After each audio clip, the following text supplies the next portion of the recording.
di tangan saya sudah ada buku bersampul putih yang kemudian belakang menjadi perbincangan dengan judul Jokowi's White Paper. Kalau bisa saya bacakan, buku ini adalah buku kajian digital forensik, telematika, dan neuropolitika atas keabsahan dokumen dan perilaku kekuasaan. Apa makna dari peluncuran buku ini? Saya sudah bersama dengan 3 penulis buku Jokowi's White Paper dengan Bung Roy, Dr. Tifa, dan juga Bung Rismon Siani. Apa kabar semua?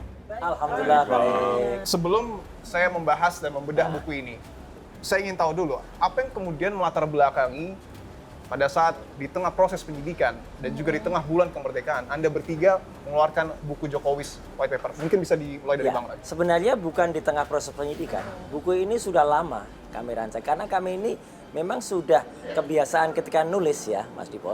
Itu kita menuliskan jurnal atau catatan-catatan. Nah, catatan-catatan itulah yang kemudian menjadi bagian yang tidak terpisahkan dari sebuah penelitian. Oke. Karena penelitian tidak akan bermakna kalau tidak bisa dilakukan atau dibaca oleh generasi yang lain.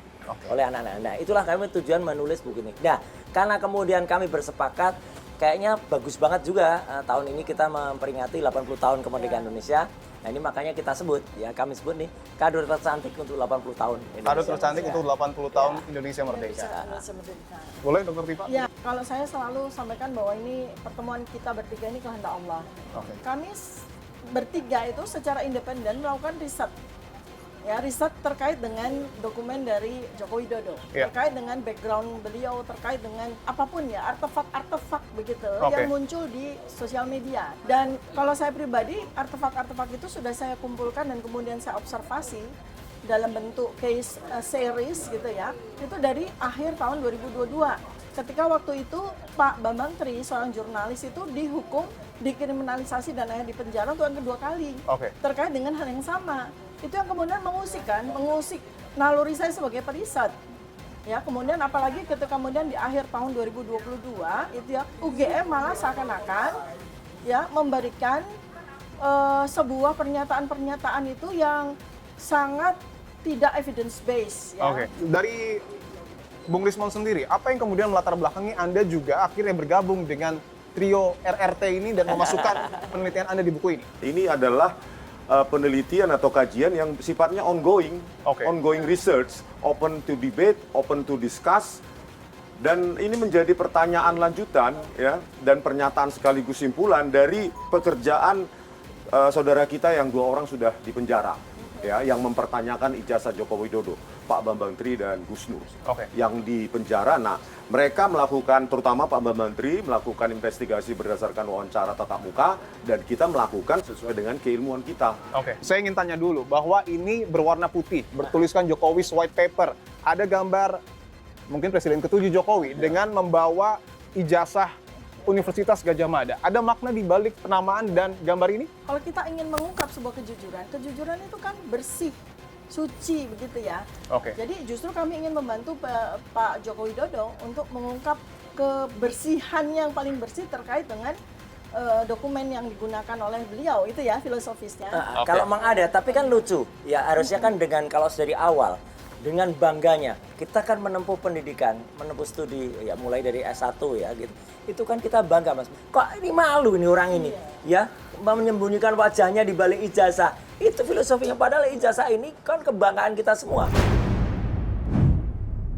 Saya ingin minta Bung Roy, Dr. Tifa, dan Bung Rismon tunjukkan kepada saya apa yang kemudian menjadi temuan menarik. Karena Anda Oke. sebelumnya menyebutkan di tahun 2013 awal mula. Iya, jadi tahun Kasus yang kemudian 2013 ya, tertuang di buku ini. kita mulai dari awal ya. Jadi buku ini sangat kronologis. Misalnya 2013 itulah kenapa pertama kali isu ijazah ini bisa muncul dari Ya. berbeda. Karena 2013 itu ada sebuah, ini ada fotonya. Oke. Ada fotonya, Bisa ada beritanya. ditunjukkan? Ya, dimulai dari seminar balik ya ke novel dan kemudian ke film. Disitulah Jokowi dengan bangganya menerangkan, ya itu di kampus loh. Jadi saya tidak menerima alasan kalau itu dikatakan itu hanya candaan. Candaan, tidak bisa. Ya, tidak bisa. Karena dia mengatakan IPK-nya 2. Dan itulah kemudian, saya percepat saja, inilah yang tadi sempat saya ceritakan, ini ijazahnya Bung Hatta, yang menjadi kebanggaan kita bersama. Pasang. Ini dipajang di University Bisa of Erasmus di tunjukkan? Rotterdam. Ya, Oke. ini kan bangga banget kita. Orang Indonesia dipajang ijazahnya di negara Belanda. Artinya Anda ingin menyebutkan bahwa tidak ada alasan dari Presiden ke-7 Jokowi tidak menunjukkan ijazahnya. Betul, aneh.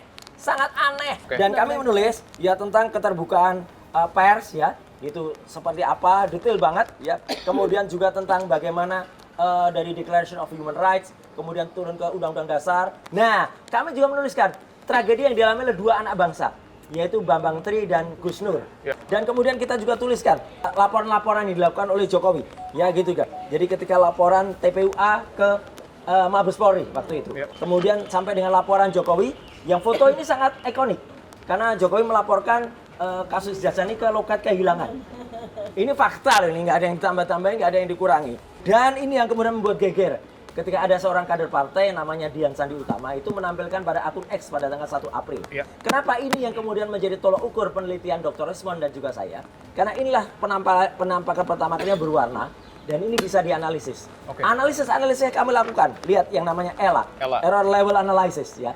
Dan ini ilmu yang kemudian kemarin-kemarin belum saya sampaikan, Ya. yaitu bagaimana menggunakan teknik yang kemudian bisa menampakkan embossnya ada di mana. Kemudian bagaimana membandingkan foto-foto yang ada. Oke. Ya, fotonya Jokowi tidak match, foto saya match, fotonya Dumatno match. Sampai kepada bagaimana comparison daripada ijazah itu, image comparison. Dan kemudian saya tutup tulisan saya itu dengan bagaimana berbagai analisis-analisis yang dilakukan sampai kedatangan kami ke UGM Oke. tanggal 15 April, itu faktanya ada.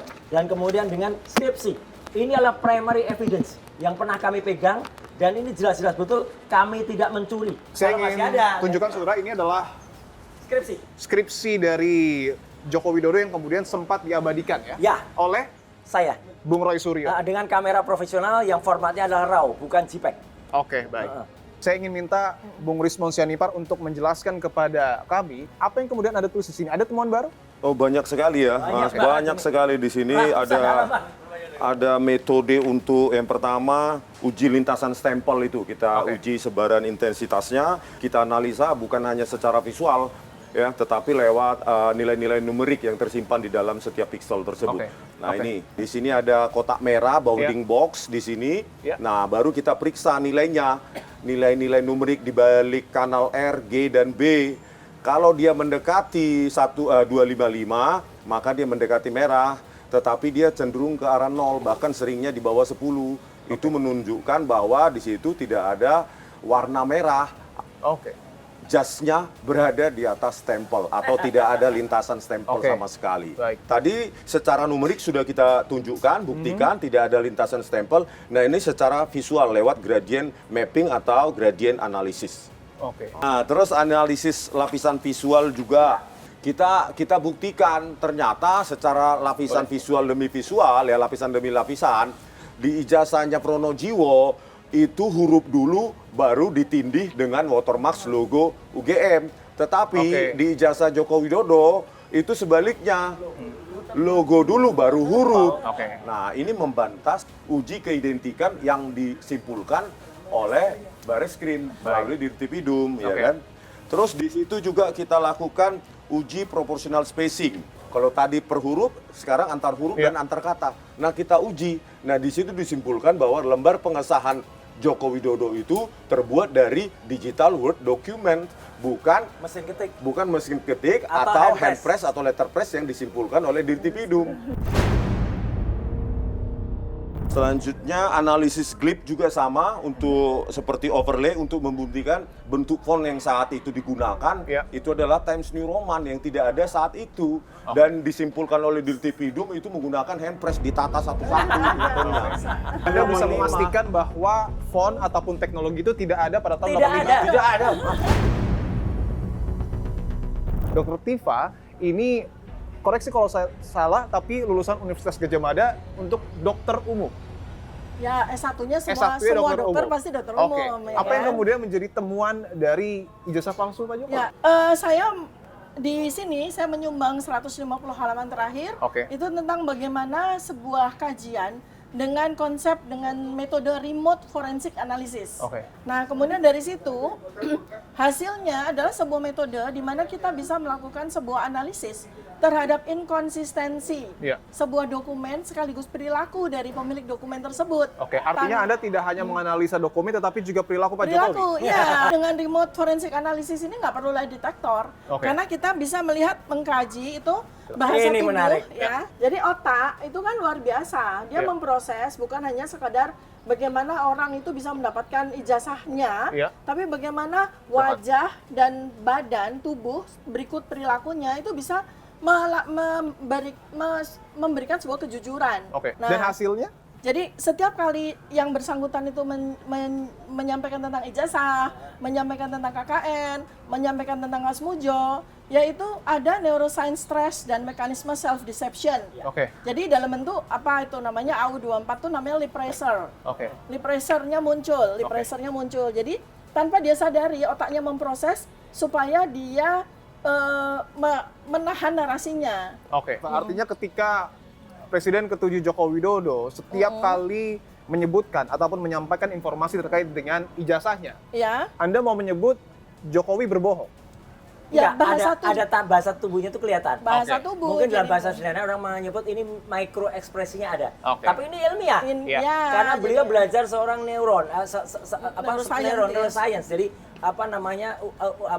pembuluh darah, urat syaraf itu bekerja dan menampilkan secara apa adanya Oke. gitu ya. Saya ingin tanyakan dan sedikit mengaitkan buku yang kemudian Anda bertiga tulis dengan proses hukum yang tengah berjalan. Ya. Apakah kemudian ini tidak membuka peluang bagi lawan-lawan Anda untuk kemudian melaporkan lagi Anda bertiga dengan buku yang Anda terbitkan? Apa takutnya kalau ilmiah? Nah, Nggak ada masalah. Anda tidak takut sama Nggak sekali? ada masalah. Anda bertiga tidak takut? Nggak ada masalah. Makanya itu yang kita pelajari, yaitu yang kita implementasikan. Resikonya ya memang ilmiah ya seperti itu, harus didebate, harus didiskus, ya, dibantah kalau salah. Memang itu, Iya. memang. Dan kami juga wajib juga mempertahankan. Ya. Dan ilmu pengetahuan itu bisa salah, bisa. Oke. Tapi kami berusaha betul untuk tidak salah. Tapi yang jelas kami tidak boleh bohong. Dan Oke. itu kami Ya, juga. makanya validitasnya juga sangat kami jaga. Oke. Dan buku ini insya Allah dalam waktu singkat September itu sudah ada di 25 negara. 25 negara? Ya. 25 negara dengan Secara- bantuan Forum Diaspora Indonesia. Ya, Oke. sudah ada dan buku ini nanti akan hadir di PBB. Karena Di dibawa, PBB? Ya, PBB. akan Pada dibawa September. oleh teman-teman diaspora Oke. di depan PBB, di mana salah satu agendanya Presiden Prabowo Subianto akan bicara di tanggal 23 September. Oke. Dan buku ini sudah sampai ke New York duluan. Oke.